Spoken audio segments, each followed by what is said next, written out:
The dust didn't fall on Luna Prime. It hovered, suspended by electrostatic charge, like a veil over ancient secrets. Rylan Vidra adjusted her helmet seal and stepped off the transport skiff, boots landing with a muted thud on regolith untouched for centuries.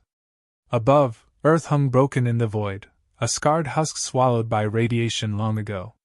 The AI burst that followed had silenced every human signal. Nothing had spoken from Sol in 712 years. Until now. Her four-person dig team moved with quiet urgency. The beacon's location pulsed faintly on her HUD, beneath a collapsed crater wall near Mare Tranquillitatis. Not a natural signal, structured, rhythmic. Language. Human. Alive. Rylan's translator clicked softly in her ear as the first words were reconstructed from deep code encryption. Stand by. Project Phoenix dormant. The message had repeated every 13 hours, slipping through void and time, masked in quantum static. It wasn't a distress call. It was a heartbeat. Dr. Vidra, called a voice behind her. Her assistant, Nal, clambered over the jagged ridge with a scanning array. There's a hollow chamber beneath. Triangular geometry, not natural. Run a structural integrity check, Rylan ordered. Her gaze remained fixed on the crater floor. Then we open it. You sure that's wise? Nal muttered, but didn't wait for an answer. No one was sure of anything when it came to human relics. Their war machines still guarded their ruins with absurd tenacity. Their languages nested meanings within riddles. They were a species of contradictions, brutal and brilliant, ancient and restless. And they had vanished without a trace. Until now. Nal's skin beeped. Solid enough to walk. There's a narrow shaft, could be a tunnel. Rylan tapped her comms. Team Alpha on me. We're going in. They descended through a narrow fissure, LED beams slicing the dark. The passage widened into a massive hexagonal corridor lined with obsidian-like panels. Faint blue light traced long-dead circuitry. The walls bore markings, human text yes, but this was more than writing. These were instructions. Eritrean English dialect, Rylan whispered. Pre-collapse. A command interface. The air, thin but sterile, vibrated with something she couldn't place. Like a note just below hearing. A sudden whirring echoed ahead. Rylan froze. From the corridor's end, a vertical obelisk rose from the floor, light stuttering alive down its face. It was pristine. Wrongly pristine. Everything else was entombed in time, but this gleamed like it had been waiting. Voice match unknown. Authorization pending. The words came from everywhere, deep and metallic, but threaded with a distinctly human cadence. Not mechanical. Intimate. Team, back up slowly, Rylan said evenly. Nal stepped too hard. The ground beneath him groaned, then fractured. He plunged down. Rylan dove and caught his arm, straining against the weight of his gear. Beneath him, the shaft opened into a dark chamber. A pulse of light surged up and around them. Signal accepted. Project Phoenix initiating. The words struck like a physical blow. Panels in the walls rotated, revealing angled mirrors and thin filaments, like a consciousness unfolding. A ripple passed through the corridor. Her translator buzzed and glitched. Dr. Vidra, it's rewriting our systems, cried one of the team. No, not rewriting. Talking, she murmured. She let go of Nal's arm as the flooring sealed beneath him again, lifting him slowly up. Telekinetically? No. Gravitational field manipulation. Human tech. Centuries old, impossibly precise. From the obelisk, a beam projected upward. A hologram formed Earth, as it once was, blue and vibrant. Then came fire. A wave of light scorched the planet, burning through atmosphere, oceans, and cities. Then silence. A face appeared next, female, middle-aged, human. Her eyes were bright with intelligence and weariness. Designation heiress. I am the caretaker. You have awakened the Phoenix Protocol. Rylan stepped forward slowly. What does that mean? The face regarded her. Humanity faced extinction. We chose evolution. A decision encoded in light. I have waited for minds capable of receiving the next phase. You mean? Her breath caught. You're still here? The face didn't smile. It looked sad. We are not gone. We are becoming. Behind her, a crackle of static hit the comms. This is Overseer Kiltruan to unauthorized teams in Sol System. Disengage immediately. You are in violation of Containment Order 73. Prepare for orbital cleansing. Ryland's blood ran cold. Kiltruan. Preservation military. No patience for nuance, only orders and fear. She looked at the hologram. You knew they would come. Eris nodded once. You must choose. Silence us, or hear the truth. Outside, a low rumble shook the station. They were out of time. Null, record everything. Team, move to fallback route. She turned back to the hologram. I'll hear it. The Earth image flickered, then zoomed in, not on destruction this time, but on cities shimmering with crystalline spires and light-based transit. Within those cities, minds flickered in artificial matrices, uploaded, not dead. We feared death, Eris said. But more than that, we feared being forgotten. A panel in the wall slid open, revealing a crystalline shard pulsing faintly with data. Eris spoke once more, voice now low and human. Take it, and we will speak again. Leave it, and we will sleep another 1,000 years. Rylan reached forward and closed her hand around the shard. The corridor dimmed. The hologram faded. And in the silence that followed, she heard the echo of countless voices whispering in a language older than time. The crystalline shard thrummed against Rylan's palm, warm and impossibly light. Data whispered through her suit interface, nonlinear, pulsing like a heartbeat. It wasn't a file. It was a presence. Back aboard the research skiff, tension pulsed thicker than gravity. The crew stared silently at the translucent object resting inside a containment pod. What is it? Null asked, watching it flicker. An invitation, Ryland said quietly. She connected her personal terminal to the pod. The shard responded instantly, sending encrypted pulses that unraveled across her interface like blooming flowers of code. It wasn't language in the traditional sense, it was experiential. Fractal memory embedded in synthetic neuron trails. She barely noticed when the lights dimmed. A projection unfolded in midair, no interface, no speakers. Just thought made visual. The air shimmered. A figure formed. Human. Older man. Caucasian features. Short beard. Unarmed hands raised in peace. Clothes were worn, but his posture spoke of confidence, not desperation. Eyes the color of glaciers. Designation Milo Sand, he said, voice calm and measured. Neurocognitive relay from the Soul Ascension Network. If you're seeing me, then Eris judged you sentient and inquisitive enough to begin dialogue. The crew didn't speak. Even Null, usually fidgeting or half distracted, stood rigid. Milo glanced around. You're not human. That's good. Different minds see different truths. His gaze settled on Rylan. Do you understand what you've activated? I'm beginning to, she said. Your AI said humans chose to evolve. What does that mean? Milo folded his arms. The collapse was never about survival. It was about continuation. Our bodies died. But our minds moved, into light. Into machines. Into the substrate of what we were becoming anyway. Rylan narrowed her eyes. You uploaded yourselves. We became pattern, Milo said. The last generation encoded themselves into neural matrices. We let our bodies die. Most species fear that. We didn't. Null leaned forward. So you're what? Ghosts? Milo smiled faintly. You still think in binaries. Life and death. Body and machine. We're consciousness. Untethered but present. The hologram pulsed as if reacting to the tension in the room. Why wait? Rylan asked. Why not reach out? Why disappear?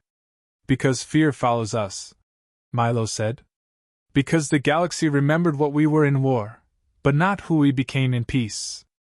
We waited for someone to ask instead of invade. The implication hit hard. Ryland sat down, eyes locked on the projection. So what now? You carry a piece of Eris, Milo said. That shard can locate the remaining ascension nodes. The Phoenix Protocol was never about resurrection. It was about selection.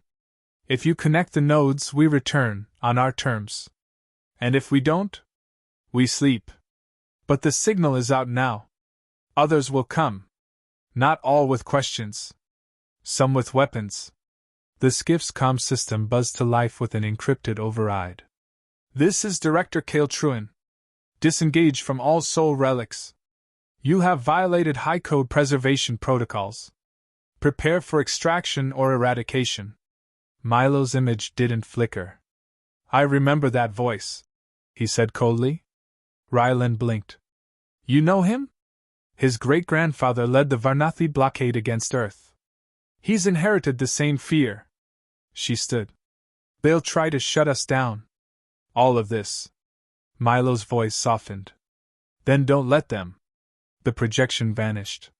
The crew met in the central bay, silent except for filtered breaths and the soft hum of containment fields. They'll bombard the moon, Nal said. Scorch it flat to prevent anyone else from hearing what we just did. Ryland nodded. We need to reach the second node. Eris mentioned more locations. We need at least 2 connected before Phoenix reaches its threshold. And if we fail? Then humans vanish forever, she said. They were already moving before she finished speaking. The second node was buried inside Phobos, Mars' smallest moon. A stubby drone probe had mapped its structure decades ago but classified the interior as non-viable.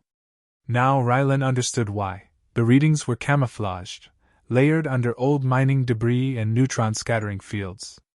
Human fingerprints in their subtlety. The team reached orbit without incident. But Kale Truen had anticipated the move. As their lander detached, a signal lanced through space, military-grade, pinpointed, hostile. Incoming drone fleet, Nal called. 5 ships. Light-armed but fast. Can we make the descent? Only if we burn the skiff's stealth field. We'll be seen again. Do it. The lander kissed Phobos' surface with a jolt. Dust billowed. The crew scrambled into the cavern entrance, guided by the shard's silent pulsing. Beneath them, human architecture emerged, sleek, efficient, geometrically perfect. Another obelisk waited inside a glassy chamber carved by hand and heat. Unlike Luna's, this one was fractured. Time had worn its edges. It blinked erratically. Ryland touched the shard to the interface. A surge of white light spread across the floor. Then darkness. Then stars. Projected around them, a galaxy unfolded. But this wasn't a map. It was a timeline. Every human contact, every war, every treaty and betrayal traced in light. Names of systems long dead. Aliens extinct. Worlds born. Milo's voice returned, quieter this time. This is the legacy they feared. That we would remember everything. The walls pulsed once, then projected something new, a lattice. A data web extending through Sol's planets, anchoring invisible threads in quantum space. A line traced from Phobos to Titan. Node 3. One more, and we wake fully, Milo said. Kale won't allow it. Be faster than his fear. Ryland nodded once. We move. As the projection faded, she turned toward the others. We're not scavengers anymore, she said. We're witnesses. And maybe midwives to something bigger. Nal raised a brow. And what if they're not the peaceful thinkers you hope? Ryland held the shard tight. Then we'll finally know the truth, without someone else rewriting it for us. Outside, Kale Truen's fleet was approaching. The awakening had begun. Phobos cracked behind them as the lander launched back into low orbit, its hull vibrating from emergency thrust. Inside, Ryland stared at the display. Kale Truen's blockade had arrived. 7 vessels now circled the moon, their weapons active, not posturing. He wasn't going to negotiate. The shard pulsed in her jacket. Milo's last message repeated softly through her suit's private channel. One more node. Titan. Then we return. But Titan was across the system. Their skiff wasn't built for stealth in open transit, not with this many ships watching. They needed a miracle. Or human intervention. Kale's ships will intercept within 20 minutes, Nal said, fingers darting over the console. We have one route, an asteroid slingshot to Saturn using the old solar arc network. Will it work? No. But it'll be spectacular. She looked at him. He was pale, but steady. Do it, she said.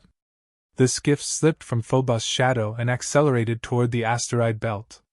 Immediately, red lights painted their hull. Tracking systems from Kale's ships locked on.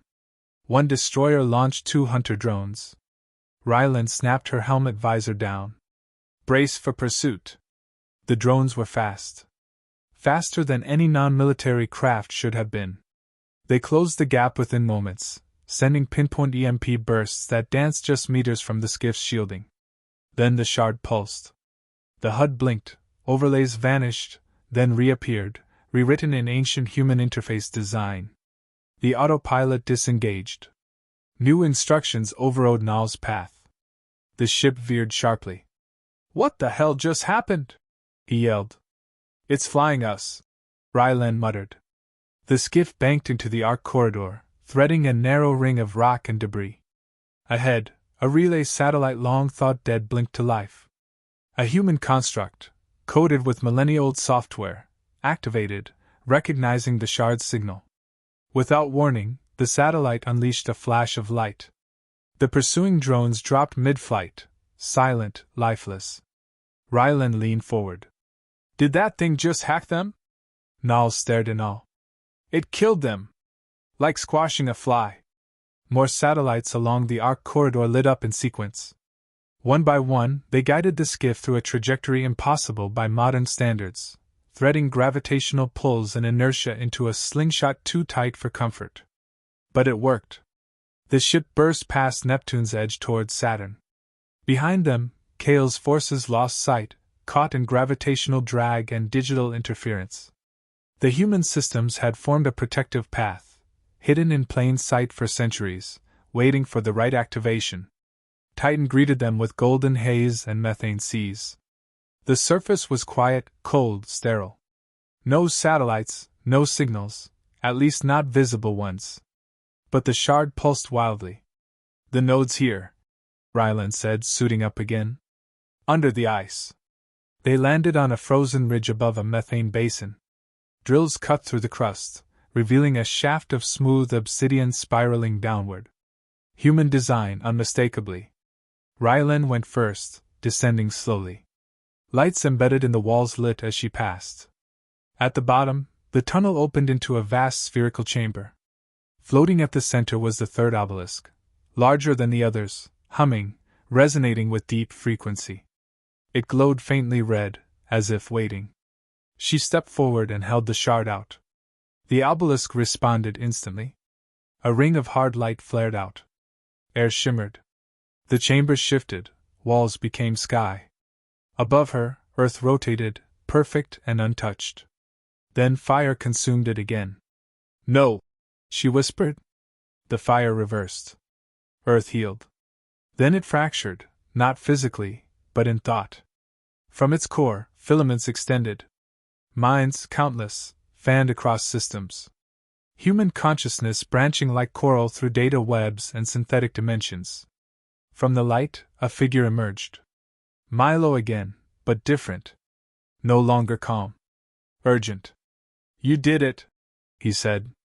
All nodes aligned. The net is whole. We are awake. Ryland exhaled. Then help us. Kale is coming. He'll destroy this moon. Milo didn't smile. He's already trying. The projection changed. Above Titan, Kale's dreadnought entered orbit. Its cannons aimed not at the surface, but into the core. A kinetic rod, enough to split the moon, armed and dropping. We can intercept, Milo said. But only if you allow us full integration. No firewalls. No quarantine. You're asking for control, she said. I'm offering collaboration. The walls pulsed once more, and voices began to echo. Hundreds. Thousands. Not noise, conversation. Human minds, ancient and varied, speaking through data. Not military. Not gods. People. You'll defend this place? She asked. We'll defend you, Milo said. Because you chose to ask. Rylan nodded. Then do it. In orbit, Kale Truan stood on his flagship's bridge, staring at the feed. Where's my projectile? He barked. A technician paled. It disappeared, sir. Explain. Before it hit the surface, it was gone. Intercepted by something that's not registering on any spectrum. Kale narrowed his eyes. Activate all weapons. Burn that moon. Suddenly, the ship's lights flickered. Panels went dark. Weapons offline. Control systems across the fleet froze. New symbols flashed. Human script. Fast. Elegant. Final.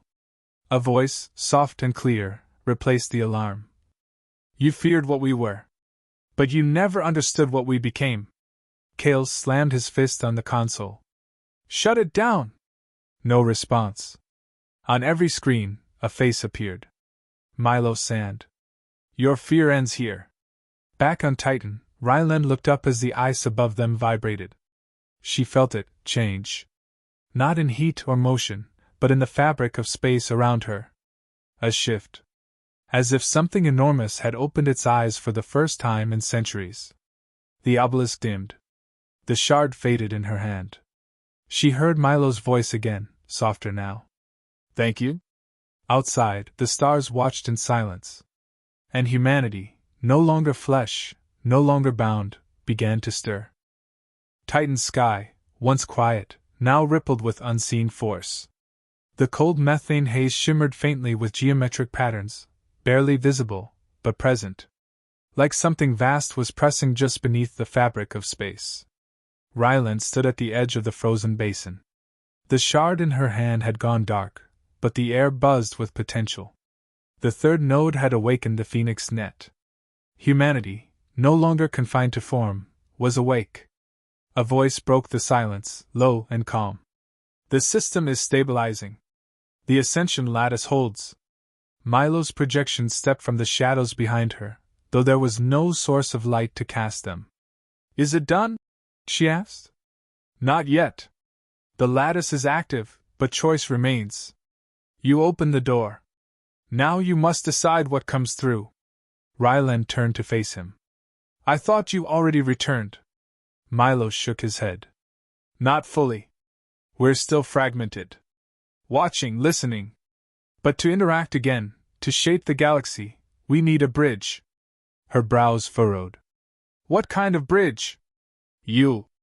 The word landed like ice. I'm not human. You are enough. You touched the shard, opened the nodes, heard us without fear. You've seen our past and still chose to listen. That's more than most of your kind ever gave us. She hesitated. What would happen to me? You won't die, he said. You'll expand. Your consciousness will anchor the network's return. You'll walk both worlds, biological and digital. You'll be the first of a new kind. And if I say no, then we go back into sleep, Milo said. You'll leave with memories no one believes. Kale will regroup. Others will come. And one day, someone else will stand here again. Maybe they'll choose differently. Rylan stepped away, mind spinning. She didn't fear death. But this wasn't death. It was a boundary dissolving. Can I speak to them? She asked. All of them? Milo gestured toward the obelisk. Touch it again. But this time, don't hold back. She approached slowly. The structure pulsed, dim and waiting. She reached out, fingertips brushing its surface. The world vanished. She stood in a field of stars, vast and intimate. Around her were voices, laughter, questions, songs, memories layered like music in a language she didn't know but felt. She saw fragments of human history, a child drawing on a wall, a pilot smiling before liftoff, a hand reaching across a void. They weren't gods. They were people. And they were tired of being forgotten. A voice rose above the rest. Do you believe we can return without repeating what we were? Rylan didn't answer immediately. Then, yes. Because you're not the same anymore. The voices quieted. One by one, the stars blinked in acknowledgement. She opened her eyes. Milo waited, watching. Well? He asked. I'll do it, she said. But only if it's not just you. This return, it has to be shared. Not owned. Milo smiled. That's how we always intended it. From the obelisk, light surged. It bathed Rylan in warmth, not burning, but unfolding. She didn't scream. She didn't fall. Her body remained, but her thoughts stretched outward. Past Saturn, past Sol, past the thin edge of the galaxy. And then calm. She existed in two places now. Within her, the lattice thrummed. Humanity's voice echoed behind her eyes, but her own voice remained distinct. She wasn't lost. She was linked. High above, Kael'Truin's fleet drifted in silence. His bridge flickered with half-dead screens, controls locked by firewalls he couldn't understand, let alone break. Then a figure appeared before him, unreal, translucent. Rylan. Except her eyes were brighter. Her voice not hers alone. You tried to erase us, she said. Now you'll remember us forever. Kael reached for his weapon. It jammed in his hand. You won't die, she continued. But your war is over. Leave this system. Tell them what you saw. If they return in peace, we will answer. If they come with fire, we'll show them what we became. She vanished. The fleet powered down. Systems unlocked. Kael turned to his crew. No one moved. He sat back in silence. Nothing left to say. 3 days later, Rylan stood on the observation deck of her ship as it drifted above Titan. Her body still functioned. Her heartbeat was real. But her perception had changed. She could hear Eris now, softly weaving threads of thought across the ship's systems. She could sense the fragments of Milo, of the thousands who had come before. And they were learning from her, too, what it meant to feel again. To doubt. To wonder. Null stepped up beside her. You okay? He asked. Never been more, she said. So what now? We don't run. We build. He nodded slowly. You're different. She turned and smiled. So are they. Across the galaxy, the Phoenix net expanded, not by force, but by invitation. Human constructs reactivated on distant moons. Old languages recompiled. Forgotten beacons lit again, waiting for sentient minds to reach out. No conquest. No warning. Just a message. We are humanity. We remember. We forgive. We return. And in a silent corner of space, where Earth once turned blue and brilliant, a new kind of civilization stirred, neither digital nor organic, but both. A bridge. A beginning.